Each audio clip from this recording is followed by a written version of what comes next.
Welcome to this session on the city from abroad. My name is Hannah Brenton. I'm a senior finance reporter at Politico. Like on all the other panels, we'll be taking questions on Slido, so please do keep them coming. And I'm excited to be joined by a great panel to discuss the EU-UK relationship. So to my left is Chris Hayward, Policy Chairman of the City of London.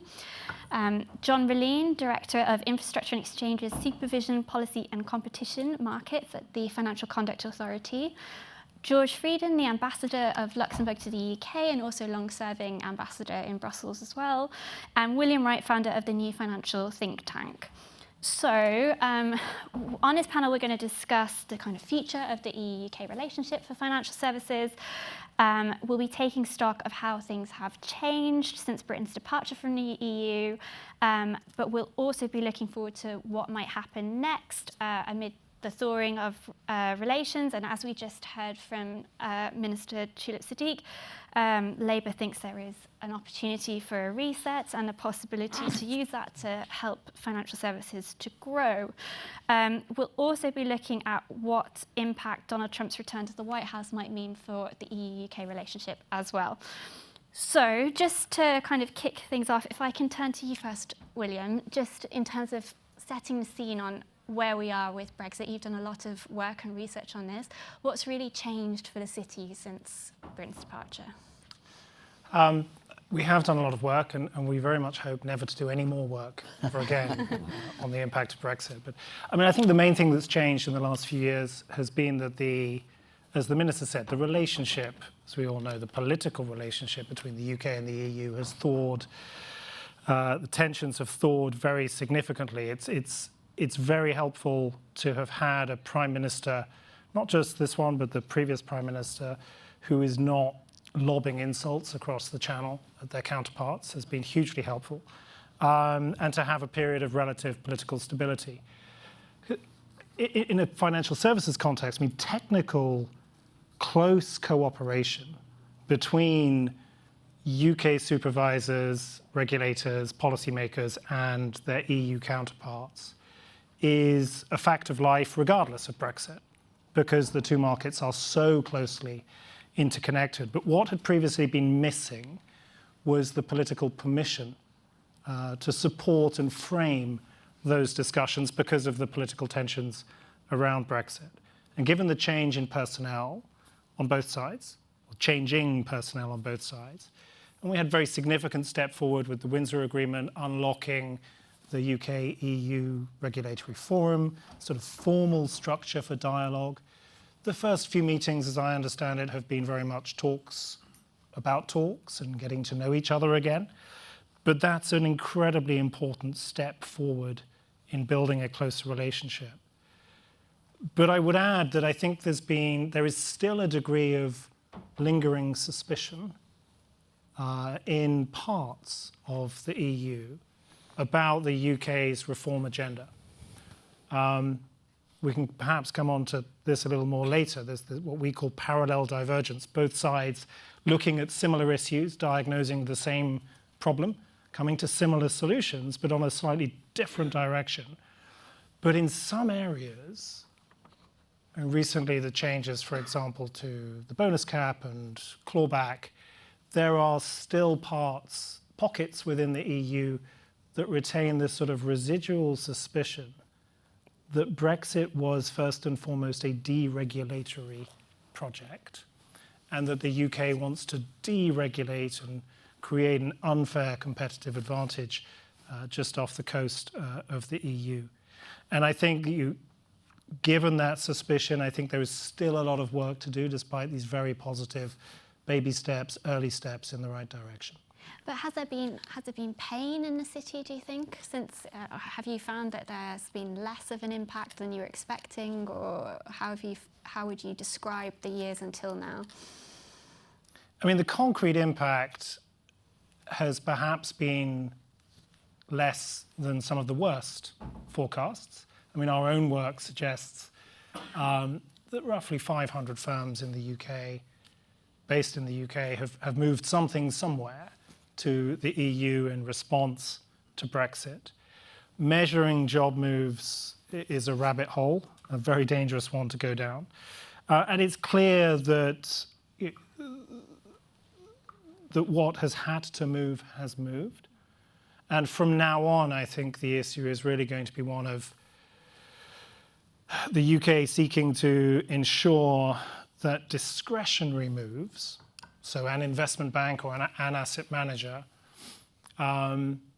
doesn't sort of decide next time they're thinking about where to expand their European operations.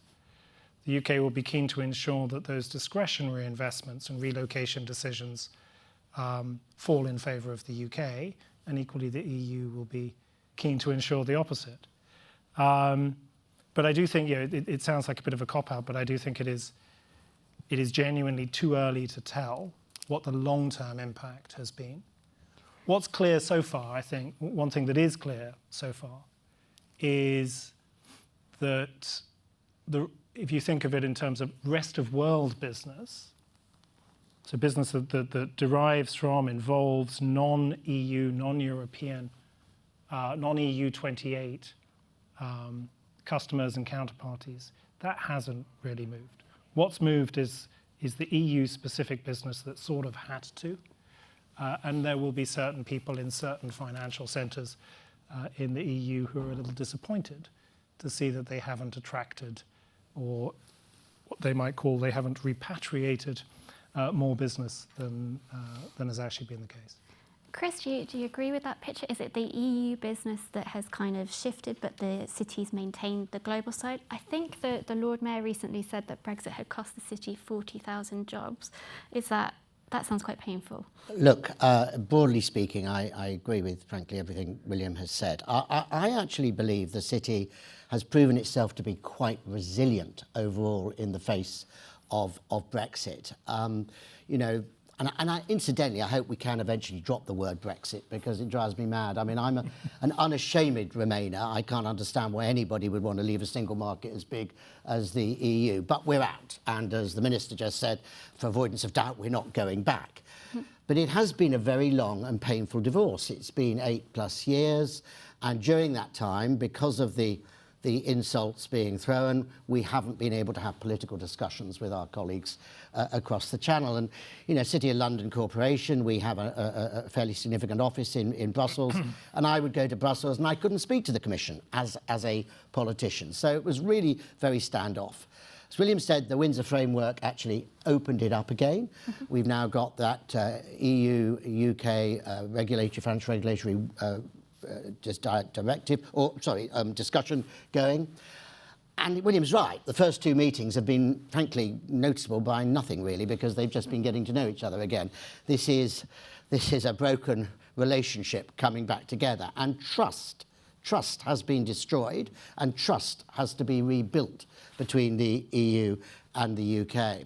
But when I look at the jobs, and I think, frankly, all this figure about, well, how many jobs did it cost the City of London? It's very hard to be sure, is the answer. What we know, as William suggested, is it was nowhere near as many as the forecasts suggested. And those that went were really because of passporting, and it was mainly in the banking sector. I actually think Ireland was a beneficiary. I think probably Paris was a beneficiary. But when I look further in the EU, not so much. So I don't think Frankfurt did particularly well out of it, let's put it that way. So I think we've shown ourselves to be resilient. We've got to move on now. We didn't get equivalence. That debate is over. So we've got to look to how we rebuild that relationship, and indeed what we want from that relationship moving forward. For me, it's about, first of all, getting around the table and understanding what the frictions are. What are the frictions between the EU and the UK in terms of financial services? And then, as our regulation moves forward, and our new regulation, of course, has effectively been set under the Financial Services and Markets Act, how can we best align regulation as it develops in the EU and as it develops in the United Kingdom? And that's important. And indeed, actually, it's a win-win for both sides, actually. So I talk about the city at the moment being in a renaissance period. Not only have we survived Brexit, we've got huge global investment coming into the city. I can't tell you how many new towers we're building. I've got 11 in planning at the moment, just waiting to be built. The demand for, Class 1, fully sustainable Towers has gone through the roof, frankly, and our numbers post-Brexit, post-COVID, which was 615,000 business commuters coming into the city, has gone up to 650,000. So when you look at those numbers, and you also look, incidentally, at the new jobs that have been created in the city as a result of coming out of the EU, because a lot of EU companies have found it necessary or wanted to open up here in the UK and in the City of London. So I think we've got to look forward, not look back. Drop the Brexit word, start talking about cooperation, get round the table, because it's a win-win for both of us. Okay, just before we come back to like what happens next, I guess, John, for the FCA, how has it kind of worked since Brexit, and how do you see that kind of rule book developing on your side that was inherited from the EU? Yeah, thanks. Well, I mean, first thing, I'd emphasise some of the things that have already been said. So you know, as William said, despite over the years some problems in the political sphere, actually the dialogue at a technical level between regulators continued all the time to be pretty good. We have excellent discussions with ESMA and the NCAs in Europe throughout. So that's something that never really went away. Obviously, as others have said, now the sort of thawing of the political relations is the sort of icing on the cake, in the sense that it brings back the ability to have a dialogue at a political level on top of that. Those technical regulatory discussions, and that's very welcome. And others have said, we'll see, you know, how that evolves over time. A lot is said, you know, about the sort of question around divergence of rules and all that sort of stuff. I mean, I always emphasise actually the commonalities. You know, we set up a whole bunch of rules in the EU together, and actually now we're going through a process, both in the UK and the EU, of often looking again at some of those rules. And thinking often in very similar ways about what's worked and what maybe needs to be adjusted. And in probably the majority of cases I can think of where we're thinking about where to adjust rules, actually there's very similar kind of direction of travel both in the UK and the EU. That said, it's impossible to sit here and say we will have identical rule books. Clearly it's impossible, not just because the UK is going to review things, but the EU is also reviewing things, and you know, we're never going to alight on anything that's identical. And by the way, even in the EU, it's not fully harmonised anyway, so you know, we can't think of the EU as being completely aligned within itself. So you know, we're moving ahead in many similar ways. We obviously have to think about growth and competitiveness. So we've heard that many times from the new UK government and the minister earlier. But we also, you know, when we're going through a policy process and thinking about our rules, you know, it's really important when we do that cost-benefit analysis that we have to do on every kind of change, that we really weigh up both the cost and the benefit side of things. And part of that is really thinking about firms who are operating across jurisdictions. We know that having divergence in rules is a cost in many cases for multinational firms. So that is a big feature of our cost-benefit analysis whenever we're thinking about these things. And if anything, that can put a little bit of a break on the scale of the divergence. We have to really think hard about whether it's worth doing things differently. That said, we obviously want to do things that are best for UK markets and support growth in the way that the Minister described earlier. Are there any areas where you have put a brake on how far you would go because of moving too far from the EU, or as an example? I don't know. I mean, it comes up in, like I said, in every conversation we have around policy. You know, we would have policy discussions within the FCA about what we want to change. It's a feature of every discussion. So you know, what's recent example, and you know, we have to weigh up the kind of degree of difference. Like I said, it's also, I don't think we should think of, you know, the targeting being identical, because that's just impossible. But we certainly want to have things that are kind of are reasonably consistent. So you know, what we've been doing recently, we've been revising, for example, the transparency regime around bonds and derivatives. There's been loads of work with industry working out what works well for the industry, and I should say actually, you know, the engagement we've had has been fantastic to understand what's going to work effectively.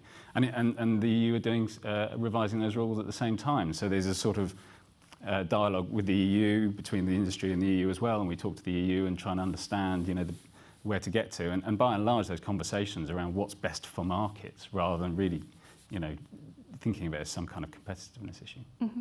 George, what do you think from the EU side? Does that picture ring true? Is it similar in terms of wanting to have kind of go your own way on the rule book, but end up not too far apart.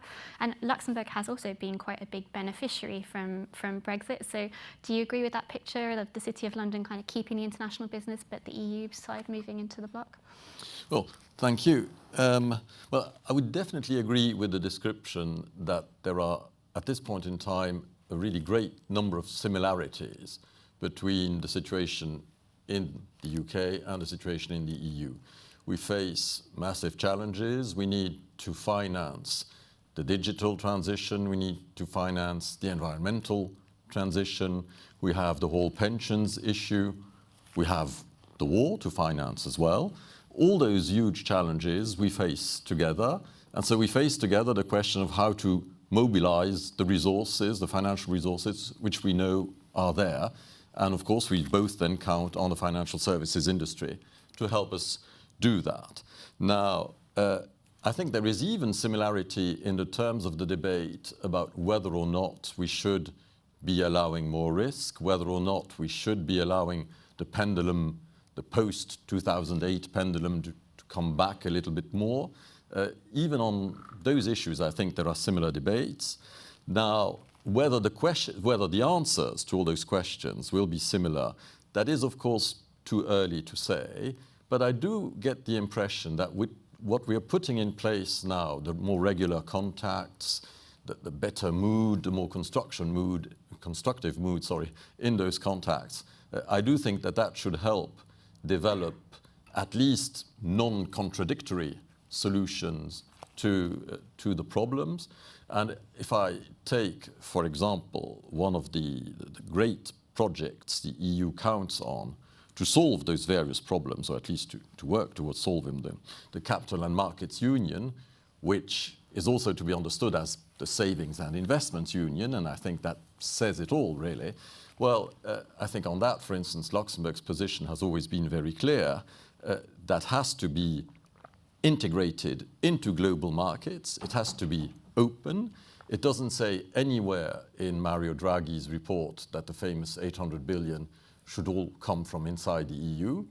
And I think at this early point of that project, now that we have a new political leadership emerging on both sides, I think it is very much the time to make those points, and I believe that there are possibilities to actually make them now. Is there a risk that the CMU, the desire to build up capital markets in the EU, becomes a bit more closed shop, though, and the UK is left on the outside? I mean, there is always a risk, as the minister was saying, we should be taking more risks. But, I mean, I do believe, though, that the awareness that the needs are very great, and when the needs are very great, that does concentrate the minds. And of course, the recent American election might also contribute to concentrating the minds and to enabling people to see, well, there are still close neighbors, and then there are neighbors that are, well, further out. And so I am reasonably optimistic that even though there will be debates, some member states will be taking other positions, etc. But I'm reasonably optimistic that an open attitude will inform the project as it goes along. Okay. And William, you talked earlier about this concept of parallel divergence. Do you think, and we've kind of touched on it as well, but do you think that's going to continue, or do you think how does that fit in now? Yeah, I think it will. As the ambassador just said, the reform agenda on both sides, both the EU and the UK, is beginning to converge. You can look at it as in the sort of 5-6 years after the referendum, much of the debate, particularly in the UK, was about international competitiveness, relocation decisions, relative positioning between the UK and the EU. Capital Markets Union has always been what we would call more of a sort of domestic capital markets agenda. It's how can the EU get more investment in French companies, German companies, better functioning French, German, Spanish capital markets. And that's really become the focus of the reform agenda in the UK in the last few years as well. So a lot of the work that the UK has been doing UK government's doing on pensions reform, capital markets reform, it's very, very similar to CMU, although we're starting from very, very different positions. I mean, the UK has the second largest pools of pensions assets in the world. The problem is that they're arguably just invested in the wrong place, or not where necessarily you might like them to be invested. In the EU, with the exception of a handful of member states, the Netherlands, Sweden, Denmark, pensions really are pretty low level. But what it's translating into is this sort of sense of almost copying each other's homework or shadow boxing. Yeah, so a few years ago, the UK launches a listings review under Lord Hill. And a few months later, the EU launches its own version of the listings review, which incidentally was concluded and will be implemented slightly faster than the UK's version. The UK, EU is looking at, was reviewing Solvency II. The UK is looking at Solvency II. And they're looking very, very closely at each other's homework. Because, to John's point, I think neither side, none of the participants, no, it's not binary, but none of the participants here are really actively seeking to sort of diverge, certainly not to head in the opposite direction to the prevailing direction of travel on regulation around capital markets over the past few years. Okay. I guess we are in this reset moment as well, as we talked about earlier, and you mentioned that equivalence is not on the table. So if we are in this kind of gentle divergence maybe, but what could the UK really want to improve if there is going to be a reset? What more could London want? Well, I think it goes back a little bit to what I said in answer to the first question, in the sense of I talked about trying to minimise frictions. I mean, a lot of the work I do as I go around the world representing the city is to try and reduce frictions in markets. That's a key part of my role. And I think we need to do that with the EU as much as we can. Of course, I agree with John. We can't align our regulation. We're never going to completely align our regulation. But that doesn't mean we shouldn't try to drive forward commonality where we can. We face a huge challenge in our own rights. Now we are outside of the EU. How do we get competitive growth on the global stage? And it's one thing passing a Financial Services and Markets Act with a secondary objective for the regulators. It's another thing implementing that in reality. And when I look and we talk about capital, and I'm fascinated by the opportunities this pension reform will potentially create for capital release into our businesses. And I think I talk a lot, for example, to the fintech sector. And in the UK, in the City of London, we have an absolutely brilliant fintech sector. However, we are very, very good at startups and we're very, very poor at scale-ups. And the reason is around capital. How do we? So we launched something in the city a year or so ago called the Mansion House Compact, which saw 5% of DC pensions sort of put into a pot, as it were, to stimulate keeping these businesses here, getting them listing on the London Stock Exchange rather than on NASDAQ. Challenge is that they go across the pond, they can get a valuation 2.5 times what they would get here, and therefore we lose that. And that leads into one other point I just touched on, because a couple of the other panellists also touched on it, and indeed the Minister did as well. And it's this whole question of risk, if I may just throw it into the pot, because, we've unfortunately, since the financial collapse, made risk become a dirty word. And it shouldn't be a dirty word, in my opinion. Responsible risk-taking, right? That's not deregulation, it's responsible risk-taking, is a necessary part of growing your economy. You will not get economic growth if there isn't some risk in there. And I think what we heard the Chancellor say in her recent Mansion House speech was to some extent just that. We've got to start to talk about risk. Businesses will fail. Not every business will succeed. And regulators, we've got to stop blaming the regulators for everything. I gave evidence recently at the House of Lords Financial Services Regulatory Committee. And all they wanted me to do was to say everything about growth and lack of growth is the fault of the regulators. It's always the FCA. And they were desperate for me to say that. They got very annoyed with me when I wouldn't accept it, because they don't believe it is. The regulator has a job to do, which is to regulate, and it's laid down by Parliament.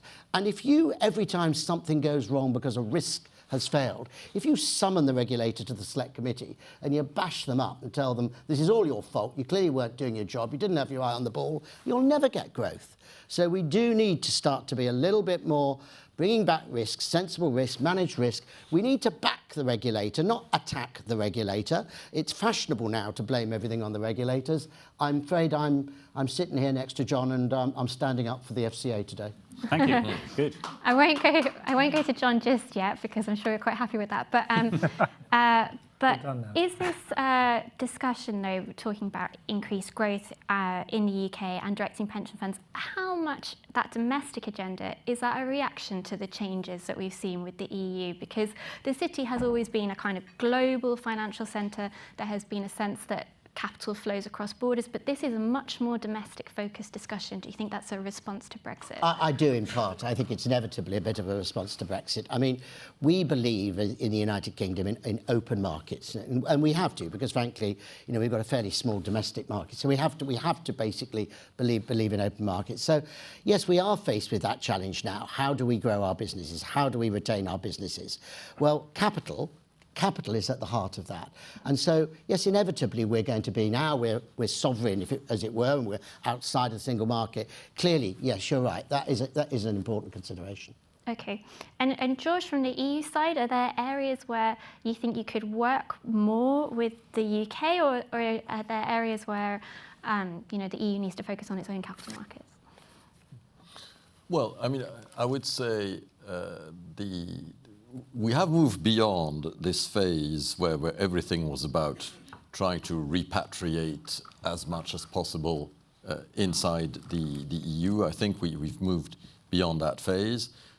Right now, attracting capital and investors, be they EU-based or be they global, I think has now become the priority. Of course, there will be issues like the derivatives clearing. I think where the thoughts about reshoring, or whatever you want to call it, will still be there, and that is bound to be an ongoing issue. But I think on other matters, we should be able to find more specific advances, and in particular now that we will have more regular consultations also at the highest level. There will be a summit next spring. Summits tend to generate a need for deliverables that generate pressure on the bureaucracies to deliver specific, tangible things. And so I'm very much hoping that the relationship in the field of financial services will be part of the tangible things that could be improved there. Do you think the political mood, when we heard from the Minister here, the political mood has changed a bit towards having the reset? Do you think that's true in Brussels as well? You know the kind of high politics quite well. I do think it has, yes. I do think it has. The tremendous distrust and bitterness that has existed is no longer there. And as I said, there is a stronger awareness of common challenges, in particular, of course, since the Ukraine war. And I do think those things always take time, obviously, but I do think that as new officials come to look at the files and so on, I do think that it then creates an awareness that, well, obviously we must then find ways to work together and bring our common strength to bear on those challenges, rather than trying to do everything ourselves, because events are clearly showing that is a bit of a non-starter. And on the regulatory side, John, are there areas where that's apparent already, where there is cooperation taking place? Yeah, well, as I said earlier, I don't think that cooperation never really went away, at least, you know, in terms of our technical discussions around regulation with the other regulators. But yeah, I mean, you can see things, as I said earlier, you know, with the above that, the political thawing, that definitely opens up opportunities perhaps for things in future. I mean, in a way, there's a lot of debate obviously around this technical thing, but T+1, the clearing, is kind of an interesting case in point here. Obviously, this is a decision for ministers and the Treasury and the Commission, not for regulators. But there's a lot of people in industry saying, well, we should align the UK and the EU and the Swiss transition to T+1. Let's see what happens.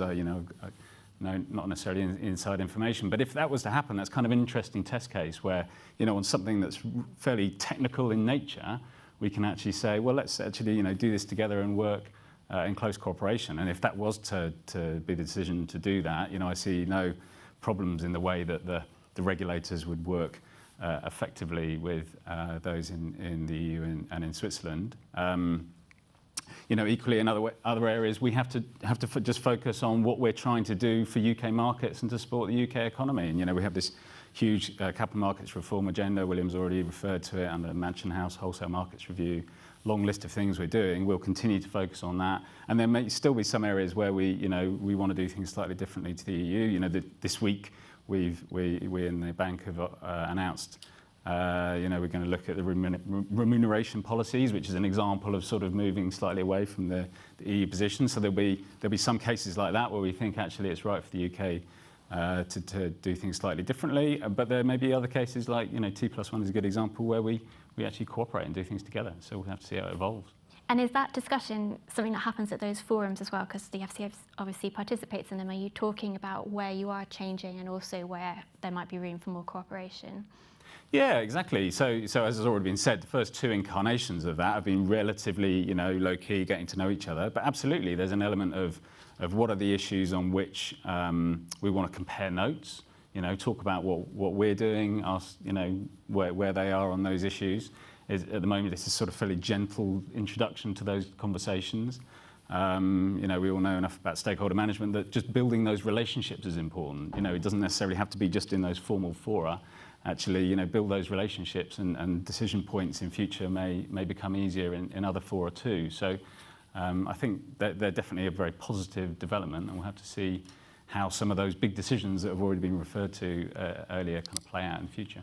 I think you're all kind of saying quite similar things about the picture improving, the politics improving, but in terms of the ambition, we're talking about cooperation in certain areas, but is there anything more that the UK could want, anything more ambitious or anything that where the relationship could get much closer? Chris? Well, look, I think there has to be a little bit of slowly here. Yeah. Right? I don't think we want to rush in, and I don't think the EU want us to rush in.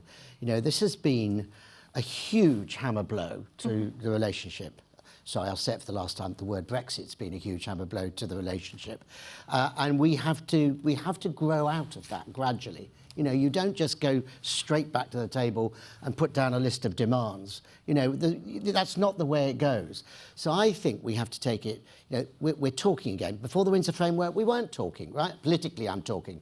I realise all the technical discussions continue between regulators, but I do think I would say let's take this step by step and not set out a big agenda that we want this out of an EU-UK reset and we want it now, because that would be just taking us back to square one again. Does everyone else agree with that, or do we need more ambition in these kind of discussions? Or what about from the EU side, Josh?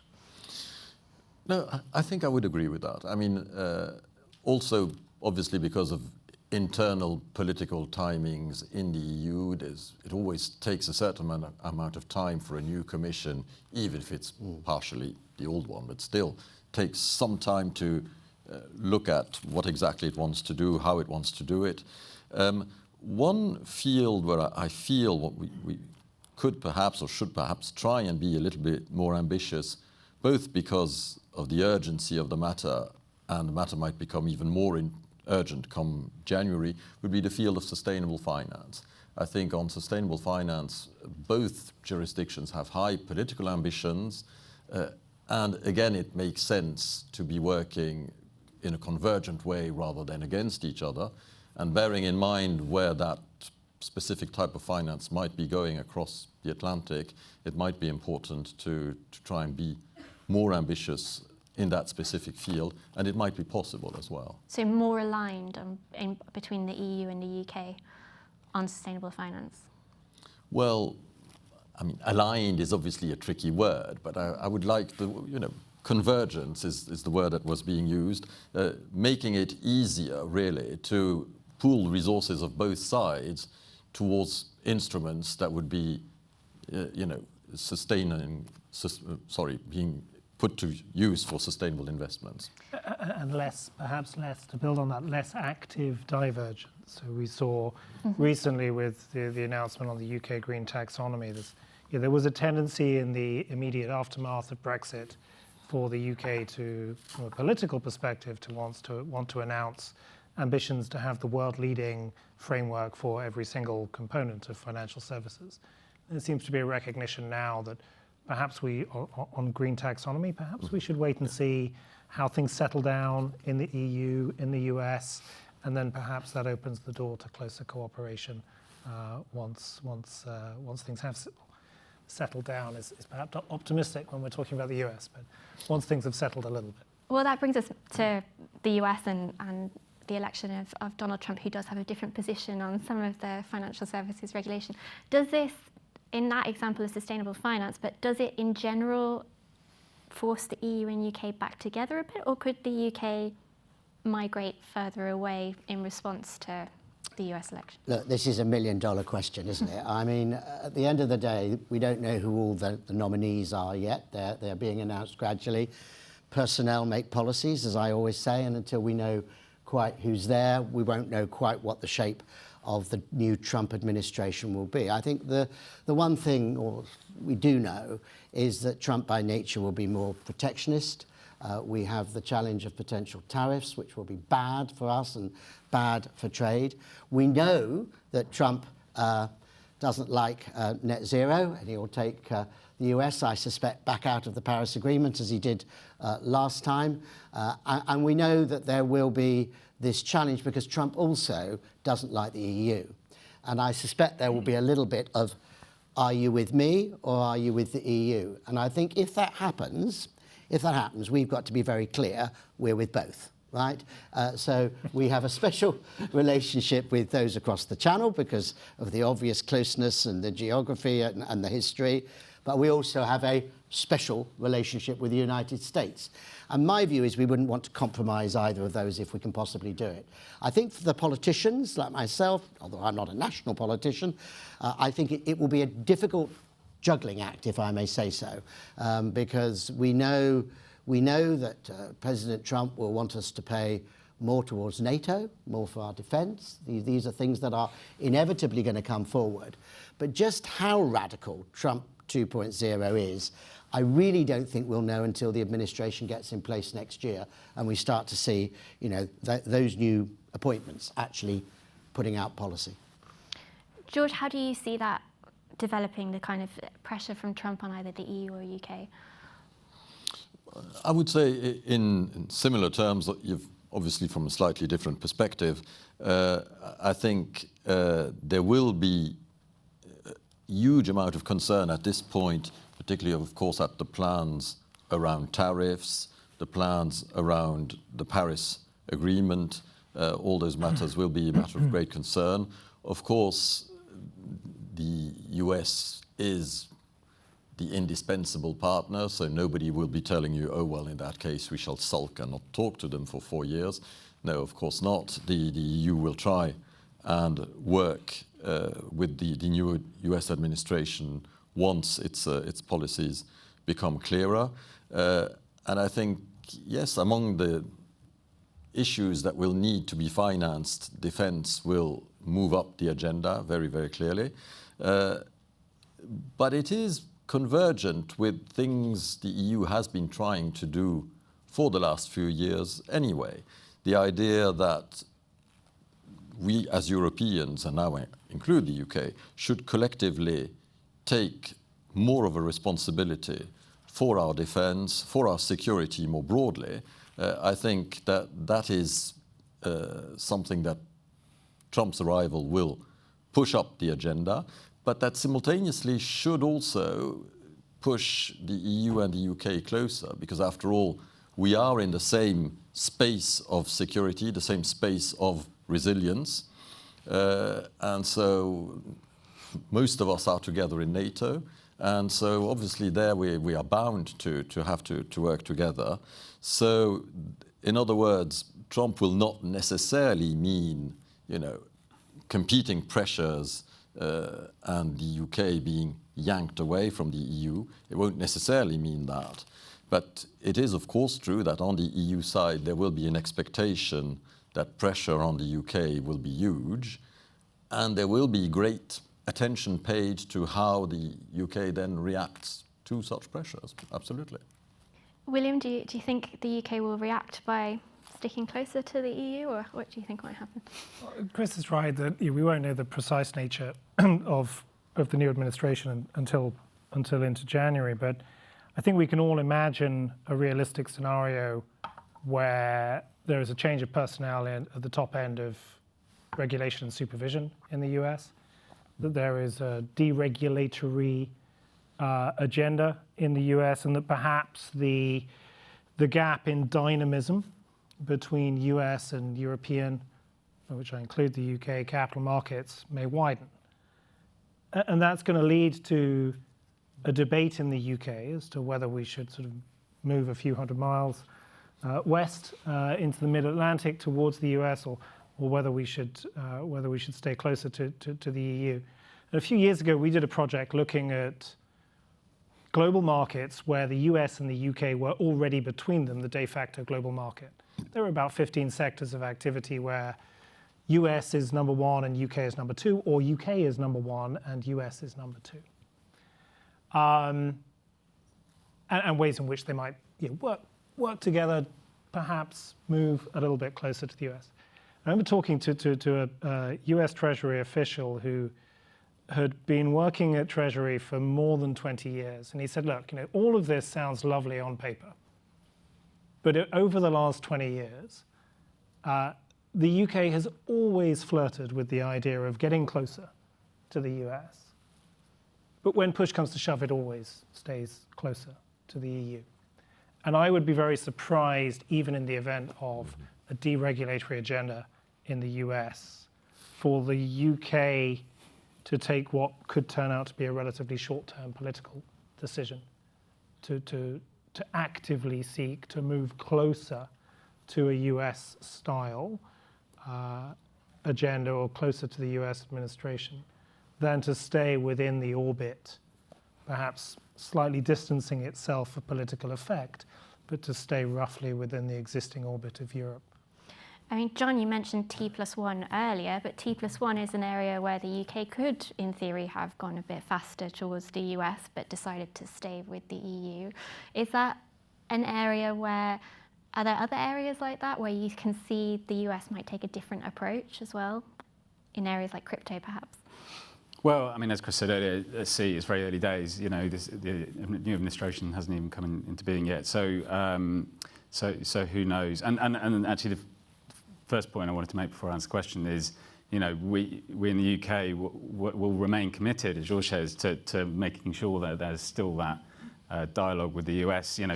The UK and Europe, we remain very committed to kind of the idea of international global standards being very important in the world of really integrated global financial services. So that will remain.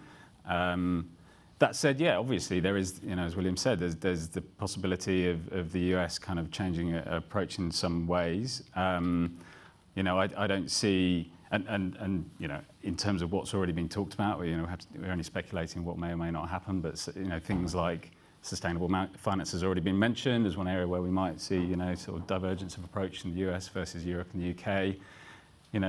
Obviously, it's quite forward-leaning, some of the comments so far in terms of crypto. That's very true. I mean, we will have to, as William said, we'll have to sort of take a step back and think about it. But I certainly don't foresee a sort of a race to the bottom, or us sort of throwing out the window the kind of commitment to maintaining the proper standards. Even the minister was talking earlier. There's been this constant narrative about growth from the government, but she was emphasising it has to be responsible. It has to be, we have to make the right balance between maintaining high standards and protections, but doing so in the right way that fosters growth. So I don't think that will change, frankly. So if the US dramatically scales back some of the rule book, the FCA doesn't automatically do the same then?